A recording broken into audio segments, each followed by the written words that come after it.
안녕하세요. 매일 새로운 사연을 전하는 읽어주는 사연 라디오입니다. 구독과 좋아요, 많은 공유 부탁드립니다. 오늘의 사연 시작하겠습니다. 안녕하세요. 저는 결혼한 지 1년이 채 안 된 20대 후반의 여성입니다. 사귀는 동안 크게 다툰 일도 없었고 서로 성격도 비슷했기 때문에 결혼하면 잘 살 줄 알았습니다. 그런데 이렇게 허무하게 이혼을 하게 되었다는 사실이 지금도 믿기지가 않네요. 제가 이혼을 하게 된 이유는 바로 시어머니 때문입니다. 결혼식을 올리기 전까지 저희 시어머니가 이런 분일 거라곤 정말 상상도 못했네요. 남편과 저는 대학교에서 만나서 친구로 지내다 연인으로 발전한 사이입니다. 그래서 사실 연인으로 지낸 세월만 3년이지 그 이상의 시간을 알고 지냈고 종종 시부모님과 만나 식사도 같이 했었어요. 그러는 동안 단 한 번도 시부모님은 저에게 싫은 소리를 하시고 나 무리한 요구를 하신 적이 없으셨기 때문에 굉장히 상식적이고 좋으신 분들이라고 믿을 수밖에 없었어요. 하지만 결혼식을 올리고 얼마 지나지 않아 저를 대하는 시어머니의 태도가 예전과는 다르다는 느낌을 받기 시작했어요. 구구절절 다 적으면 밤을 새도 부족할 것 같아서 몇 가지만 말씀드릴게요.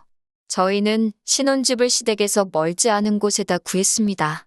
집 자체는 시댁이나 저희 집이나 반반씩 보태주신 돈으로 구했는데 시어머니께서 가까이 살고 싶다고 자꾸 어필을 하셔서 시댁에서 차로 5분 정도 되는 가까운 거리에 집을 구하게 되었습니다. 덕분에 일주일에 한 번 정도는 식사를 같이 합니다. 통화는 일주일에 두세 번쯤 하고요. 그런데 이렇게 한 두 달쯤 지났을 무렵 시어머니께서 전화를 해오시더니 다짜고짜 막말을 쏟아내셨어요.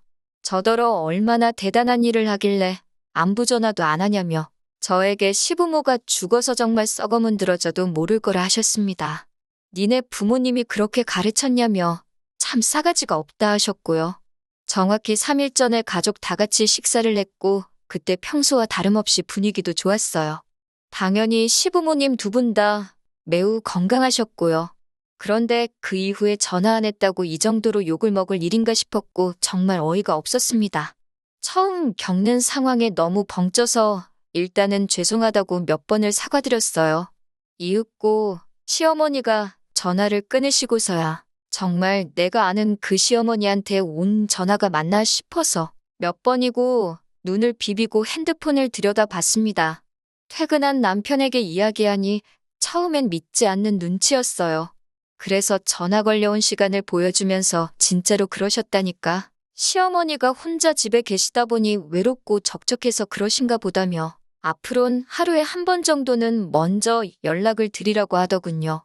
제가 남편한테 당신도 시어머니께 매일매일 하루에 한 번씩 전화드리고 있었냐고 물으니 자기는 원래 안 한다는 했습니다. 그런데 저도 친정부모님한테 원래 그렇게 매일같이 연락해서 미주알고주알 말하는 스타일이 아니거든요. 남편한테 왜 당신한테는 시어머니가 전화해서 뭐라 안 하시고 나한테만 그러시냐고. 나도 당신이랑 비슷한 성격인데 그러자 남편은 시어머니가 아무래도 딸이 없다 보니까 며느리랑 딸처럼 지내고 싶으신데 제가 안 따라줘서 서운해서 그러시는 거라더군요. 자꾸 어떻게든 시어머니의 행동을 정당화하려는 남편에게 짜증이 났습니다. 결국 제가 어떤 부모가 딸이 전화 좀 안 했기로써니 저런 막말을 하냐고 따졌습니다. 그러자 남편은 꼭 잘잘못을 따져야겠냐며 시어머니한테 사과라도 받아야 직성이 풀리겠냐며 그냥 하루에 한 번 짧게라도 전화만 드리면 되는 걸 가지고 일을 크게 만들지 말자며 반강제로 저를 설득하려 들었습니다. 결국 그렇게 이 사건은 어영부영 지나가 버렸습니다. 하지만 이 일은 시어머니 횡포의 서막에 불과했습니다. 저는 어렸을 때 교통사고를 당한 후 후유증으로 만성요통에 시달리고 있어요. 그동안은 그래도 병원도 다니고 하면서 그럭저럭 관리를 하고 있었는데 결혼식을 올리고 얼마 지나지 않아 이직까지 하면서 스트레스를 많이 받았던 것 같아요. 그래서 남편과 상의 끝에 당분간 회사 일을 쉬면서 운동도 하고 재활에 힘쓰기로 했습니다. 저희는 너무 늦지 않게 아이를 가지고 싶었거든요. 그런데 남편이 그 이야기를 시부모님께 했는지 다음 날 시어머니께 전화가 걸려왔어요. 시어머니는 허리가 안 좋다는 걸 왜 결혼 전에 말하지 않았냐면서 저나 저희 친정 부모님이 당신을 속였다며 분개하셨습니다. 저는 남편이 분명히 알고 있었다고 말씀을 드렸습니다. 그러자 이번엔 회사는 언제까지 나갈 거냐고 하시길래 이번 주로 끝이라고 했습니다. 그러자 시어머니는 저 때문에 불쌍한 당신 아들만 등골 빠지게 돈 벌어오게 생겼다며 염치도 없다고 그러시더군요. 그나마 지금도 제가 수위를 낮춰서 적고 있는 거고 원래는 이것보다 더 심하게 말씀하셨어요. 아무튼 이때는 저도 참을 수가 없어서 왜 그렇게 말씀하시냐고 어머님이 이런 이중인격이신 줄 몰랐다고 저야말로 사기 결혼 당한 기분이라고 화를 냈습니다.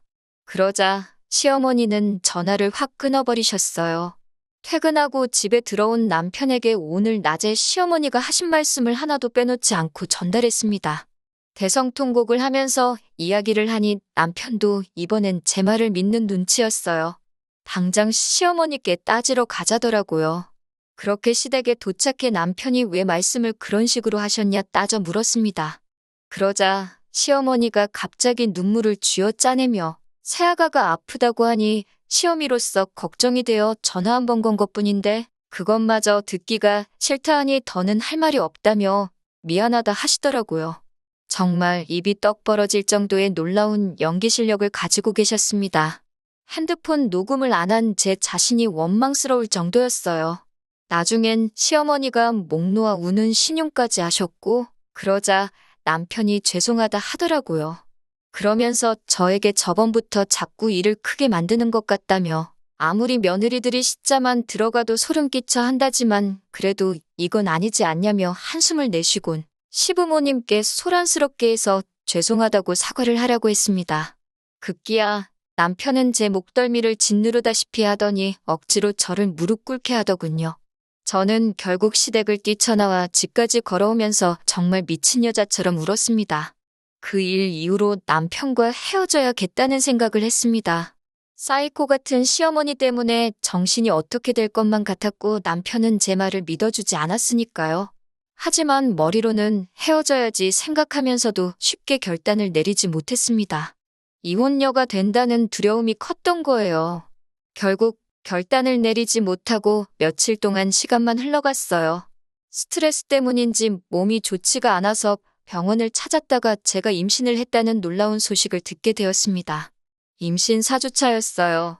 이혼을 생각했던 마음도 눈 녹듯 사라졌고 남편과 저는 서로 노력하며 살자고 다짐했습니다. 그 어느 때보다 행복하고 기뻤어요. 그리고 2주 후 임신 6주차가 되었을 때 찾은 병원에서 뱃속의 아이가 쌍둥이라는 사실을 알게 되었어요. 자연 임신의 일란성 쌍둥이로 굉장히 드문 경우라고 하더군요. 하지만 임신을 알아차렸을 때부터 허리 통증이 점점 더 심해져 왔습니다. 일어서면 왼쪽 다리가 너무 저리고 시간이 지나도 통증이 사라지질 않았어요. 진통제를 먹거나 주사를 맞을 수도 없었기에 온몸을 비틀며 스트레칭을 하는 게 전부였습니다. 통증으로 인한 스트레스는 저를 예민하게 만들었고 입덧도 심해져만 갔어요. 특히 시어머니는 제가 임신했다는 이야기를 듣고는 자꾸 저희 집에 오려고 하셨습니다. 남편은 출근했고 시어머니가 좋은 소리를 하러 오실 리가 없다고 생각했기에 어떻게든 못 오시게 하고 싶었지만 방법이 없더라고요. 사실 남편에게 한 번 부탁을 했었는데 남편은 오히려 임신한 며느리를 챙겨주고 싶어서 그러시는데 어떻게 못 가게 하냐며 저에게 서운하다고 하더라고요. 그러다 제가 결국 시어머니랑 완전히 연을 끊게 된 건 얼마 전 있었던 사건 때문이에요. 임신 6주차에 병원을 찾아 처음 쌍둥이라는 걸 알게 되었을 때 의사 선생님이 둘 중 하나의 심장 소리가 안 들린다고 아마 곧 도태될 거라고 하셨습니다. 문제는 도태 과정에서 정상적으로 심장이 뛰는 다른 태아에게도 부정적인 영향이 있을 수 있다고 하셨어요. 생각지도 못한 임신에 대뜸 쌍둥이까지 정말 많은 일이 있었는데 유산 가능성이 있다고 들으니 너무너무 걱정이 되더라고요. 결국 8주차에 계류유산 진단을 받았습니다. 7일 내로 수술을 해야 한다고 하더라고요. 그 소식을 들으신 시어머니께서는 노발대발 난리가 나셨습니다. 전화를 걸어와서는 도대체 어떻게 생겨먹은 몸이길래 애 하나 제대로 간수를 못하냐며 저에게 막말을 쏟아내셨습니다. 그런 식으로 말씀하시는 시어머니를 보니 화도 나고 속도 상했지만 그래도 뭘 모르시니 저러시겠지 싶어서 계류유사는 특별한 이유 없이 발생하는 일이라 제 잘못이 아니라고 설명을 해드렸어요. 하지만 시어머니는 들으실 생각이 아예 없으셨습니다. 그냥 처음부터 저를 비난하고 싶으셨던 거겠지요. 저에게 애 낳기 싫어서 몰래 약이라도 먹은 거 아니냐고 그러시더군요. 제가 어떻게 그런 말씀을 하실 수 있냐고 하니까 맨날 허리 아프다고 징징거리지 않았냐면서 임신하니까 허리 더 아플까봐 그런 거 아니냐고 하셨습니다. 제가 진짜 어이가 없어서 제가 일부러 그랬다면 진작에 병원 가서 수술했지 뭐하러 죽은 애를 뱃속에 품고 다녔겠냐고 따졌습니다. 그러자 시어머니가 하시는 말씀이 당신도 그런 비슷한 일이 있었는데 배가 얼마나 아프고 피도 얼마나 많이 났는지 모른다면서 저는 당신이 보기에 너무 멀쩡하다고 의심스럽다고 하더군요. 더 이상 이런 대화를 하면서 이런 대접을 받을 필요가 없다 싶었습니다. 그나마 다행인 건 얼마 전 핸드폰을 바꿨는데 통화가 자동 녹음이 되게끔 설정이 되어 있었더라고요. 의도치 않게 시어머니의 폭언이 제 핸드폰에 고스란히 담기게 되었습니다. 저는 가타부타 설명 없이 남편에게 그 녹음 파일을 보냈습니다. 얼마 있다가 남편에게 전화가 걸려와서는 이게 다 무슨 소리냐고 묻더라고요. 당신 어머니가 나한테 이랬다고 하니 말도 안 된다면서 자기가 확인해 본다고 하더라고요. 저도 더는 신경 쓰고 싶지 않아 그냥 헤어지자고 했습니다. 시어머니랑 확인을 하든 말든 이제는 관심도 없고 이혼하고 싶다고요. 그리고 그 길로 단촐하게 짐만 챙겨서 친정으로 향했습니다. 연락도 없이 친정에 찾아갔으니 친정 부모님이 많이 놀라신 눈치였어요. 그동안 제가 시어머니랑 사이가 안 좋다는 건 어렴풋이 아셨을 테지만 그래도 한 번도 제가 미주알 고주알 얘기한 적이 없었기에 막연히 둘이 알아서 잘 살겠지 생각하셨다고 했습니다. 저는 그동안 쌓여왔던 울분과 서름을 토해내듯 부모님 앞에서 울었습니다. 친정 부모님은 차라리 얘가 없으니 잘 됐다며 그냥 이대로 여기서 당신들과 살자고 하셨습니다. 이튿날 친정어머니와 함께 다시 원래 살던 동네로 돌아와 산부인과에 갔습니다. 가서 수술을 하고 3일간 입원도 해야만 했어요. 남편은 그 와중에 출장에 잡히는 바람에 제 옆에 있지 않았어요. 미안하다고 몇 번 사과는 하더라고요. 아무튼 퇴원 후 저는 남은 짐을 마저 챙기러 집으로 향했어요. 집에는 시어머니가 계셨습니다. 시어머니는 저와 저희 어머니를 번갈아 보더니 아무리 딸이 친정에 찾아왔어도 돌려보내는 게 부모의 도리 아니냐며 자식 교육을 더 엄하게 시키셔야겠다고 기어이 한마디 하시더라고요. 그리고 저는 처음으로 저희 친정어머니가 다른 사람 머리채 잡는 모습을 보게 되었습니다. 친정어머니는 제가 생전 듣도 보도 못한 쌍욕을 하시며 시어머니께 오늘 너 죽고 나 죽자며 달라드셨습니다. 시끄러운 싸움 소리에 옆집 부부가 쫓아나왔다가 두 분의 싸움을 말리셨는데 나중에 보니 저희 친정어머니 손에 머리카락이 한 움큼 잡혀 있었네요. 사돈끼리 이렇게까지 싸웠으니 더는 수습할 방법이 없었고 결국 남편과도 이혼하게 되었습니다. 남편에게 시어머니가 하신 폭언을 들려주며 합의 이혼을 할 건지 아니면 소송으로 가고 싶은지 물었습니다. 남편은 처음부터 자기가 방패막이가 돼줬어야 하는데 그러질 못했다며 미안하다고 하더군요. 그러면서 합의 이혼으로 하고 전세보증금은 저더러 다 가지라고 했습니다. 사실 남편이 모은 돈이었으면 그동안의 정을 봐서라도 돌려줬을 텐데 전부 시어머니가 대출받으신 돈인 걸 알았기에 그냥 위자료 명목으로 받았습니다. 그리고 지금 저는 학교 다닐 때부터 해보고 싶었던 미술 공부를 하며 지내고 있어요. 얼마 전에 미처 챙겨가지 못한 물건이 있어서 남편을 따로 만나게 되었습니다. 남편이 말하길 저와 이혼하게 된 것도 자기 어머니 성격이 사이코라는 것도 지금 우리 동기들 사이에 다 소문이 나면서 많은 친구를 잃게 되었다고 하더군요. 저더러 누가 혹시 자기에 대해서 물어보면 좋게 좀 이야기를 해줄 수 있겠냐고 부탁을 해왔고요. 제가 한 번은 도대체 당신 어머니는 왜 나한테 그러신 거냐고 물으니 하나뿐인 아들을 새로운 여자한테 뺏긴 기분이었다고 그러시더랍니다.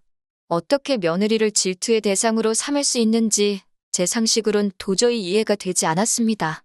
남편도 이번 일을 계기로 시어머니를 다시 보게 되었다며 저에게 몇 번이고 미안하다고 했습니다. 지금은 남편과 저는 서로 행복을 빌어주는 사이가 되었고, 시어머니는 남편이 알아서 잘모시겠지요.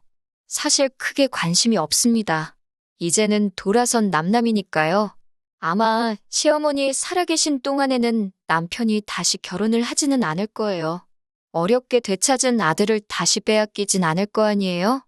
다시 결혼하지 않는 게 남편과 만날 상대에게도 더 좋을 거 아니에요? 아무쪼록 소중한 아들 끼고 행복하게 사셨으면 좋겠네요. 긴 이야기 들어주셔서 감사합니다. 오늘의 사연은 여기까지입니다. 구독과 좋아요, 알람 설정해주시면 앞으로 더 좋은 사연으로 찾아오겠습니다. 감사합니다.